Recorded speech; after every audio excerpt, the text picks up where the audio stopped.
Hello, and welcome to the KCGM site tour. You are about to visit one of the largest gold mines in the world. Due to the size and scale of KCGM's operation, there are a little 50-50 drill, that's the way it works. Yep, I'm back for that later on. On our left-hand side here, we use salt water to rinse off the mud and then recycled fresh water to rinse off the salt. So there you go, that's how they do that.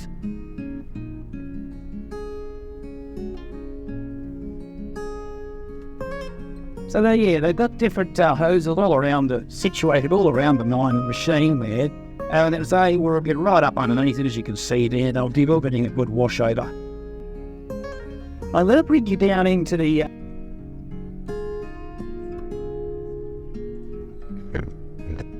so it's about anywhere between $5.5 to $7 million worth of tyres here. Just depends on day-to-day operations, as you can imagine. These tyres will cost you only $40,000 each. Then, now directly in front of the bus, ladies and gents, you can see a dump truck tray style. If I actually do, as I say, talk about this machine a little bit.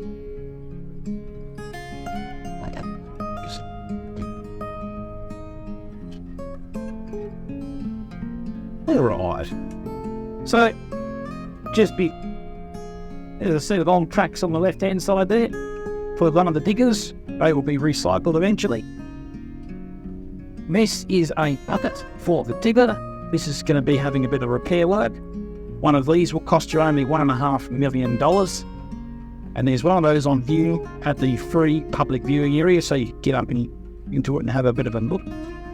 Alright, I'll talk about this thing on the left-hand side here in a minute. I'm not going to talk about that just yet, I'll come back to that side. But anyway, okay. So what we're doing here is we've got the digger off in the distance.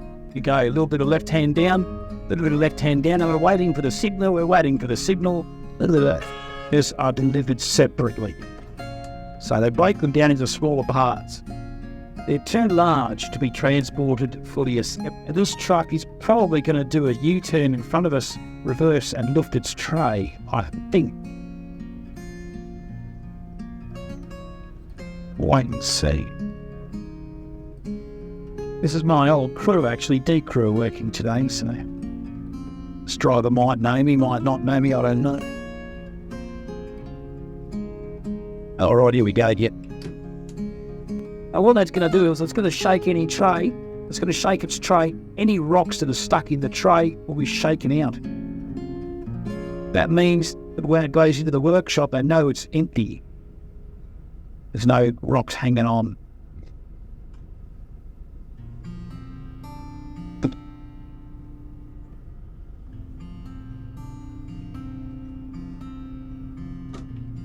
So it'll go up, and it'll jump into gear, and it'll jump on its brakes a couple of times to shake the tray.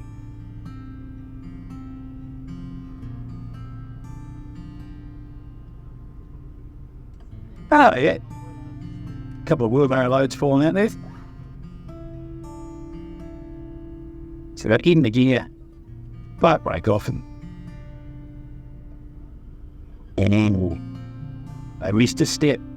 Naughties. Don't tell anyone. I said that. Easy done. Oh, they drill a hole for blasting. They sample that hole. They test. Now, and then it was about 2 o'clock in the morning. Chilling out to go to the bottom of the mine, and I went to the bottom of the mine anyway. Then when I got to the very bottom of the mine, about half an hour later, I realised I was in the wrong spot, and I actually rang up dispatch and I said, dispatch some kind of a Goldfields mic, 180-degree flip. The free viewing area is directly in front of us right now, 3.5 kilometres away. Down the horizon it is. You know, mates?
pretty large. These two big domes you see here, these domes are to keep the rock, to keep the dust to a minimum.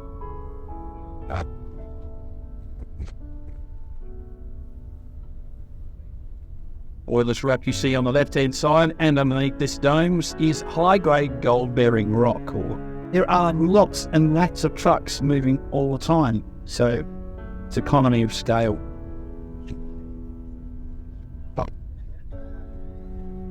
So, coming into view on our right-hand side here is called the Mezzo Gyro Crusher. This big thing you see here now on the right side. This is 7.5 stories tall. It's built.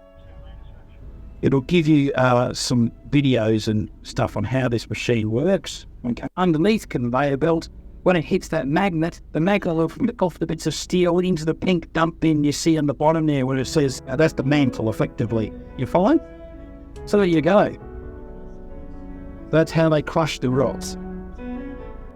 If you can't see it, you need to go to Spectators. They're just down the road from our shop, so it's with it.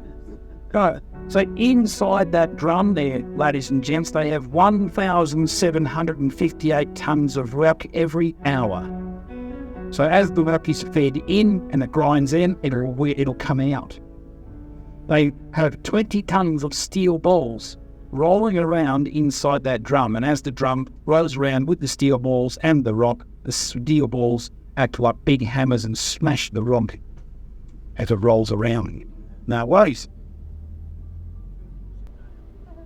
They have 125mm steel balls. These big ones here, they're the size of a aluminum bale, and they're 8.4 kilos each. It's very heavy. And they use 60mm steel balls. These are the size of a tennis ball. This is a production plant. In order to do that, they need 300 men and women to work day and night. So a total of 600 men and women. This is like a maze. That would make it amazing. On the fifth day in a little while, they'll have basically, yeah. So you've got all sorts of machinery, cranes, trucks, front-end loaders, graders, but you name it, driving around in the mill, and you sort of need to just be patient sometimes. Have a backup plan. If you can't go one way, go another.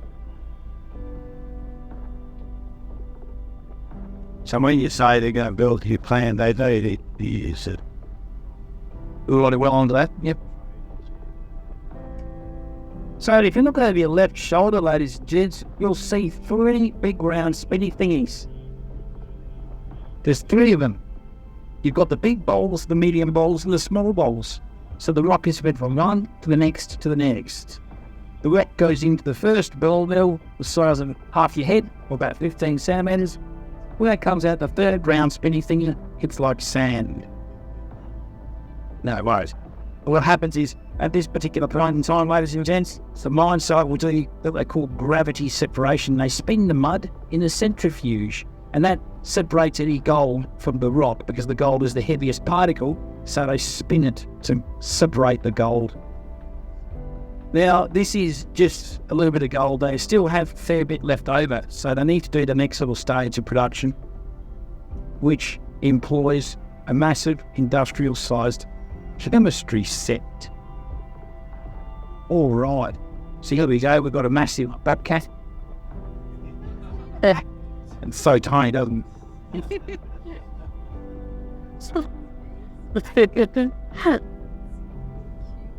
Stop and go. So I just got a thumbs up from this driver. Yep, okay, yeah. So yeah, they're doing a bit of housework there. Cleaning. One day you'll grow up to be a big digger. Chemicals I use here, caustic soda. This is used to control acid level within the rock. It's a pH moderator. On our left-hand side, we've got frother. This creates foam and bubbles. And they have xanthate. Xanthate in the last tank there, the easiest way of describing xanthate is it's a hydrophobic chemical. Basically, they need to remove what's left, the steel balls. This is done with a big industrial-sized colander or a sieve, effectively. So as we drive along here, you'll see on our right hand side in a few seconds, you see a yellow and black taped off area just on our right side, and you'll see what's left of the steel balls mixed in with that mud there. So on our right hand side there now, a little yellow and orange, yellow, and this is where it gets really cool. These tanks on our right hand side, these are called flotation tanks. These ones on our right hand side here now, the blue valves you see at the bottom of the tank are used to inject compressed pure oxygen. And what they do, float to the top and overflow.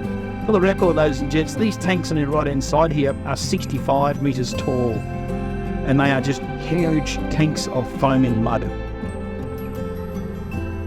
This is a circuit, by the way, so they do this flotation over and over again. They do it a total of 5 times, and the mud that flows to the top will be separated and pumped into the concentrator tanks forward to the right here, these big UFO type tanks you see, because that's what Hollywood would make us believe, that's what UFOs look like. So these tanks here, they have a constant stirring mechanism, like a big washing line, like a big clothesline, and as it stirs around, it avoids the mud from settling. They slowly draw the liquid out, making the mud thicker from running water into a thicker base. They pump it from these tanks on their right hand side here forward to the left. This machine's job over here, this is called thicken the B. The reason this is called thicken the B on the left is because it's after thicken the A on the right. So on the right, thicken the A, on the B, thicken the left. Simple. Back into sand. And this is where it gets really cool. So the rock, when it comes from the mine site to this particular facility, is 2.5 grams per tonne. When it gets off this end of this conveyor belt, this black sand that's falling off the end here represents 60 grams per tonne. It's become concentrated. It's the black dirt you see on the ground all around us. You'll also see, as we park here, you'll see lots of shiny stuff. And for the record, nobody gets to see the gold room. The gold room is off limits to everyone. There's the alluvial tanks here on the left. This is where the gold-bearing liquid is deposited and stripped from the carbon, here on the left.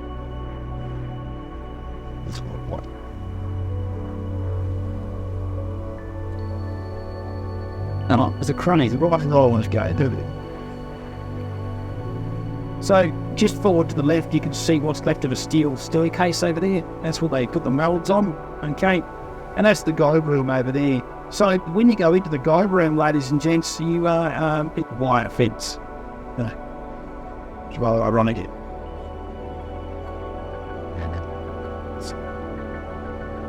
All right. So when it's going to use little, so gold has three very unique little features. It's not magnetic.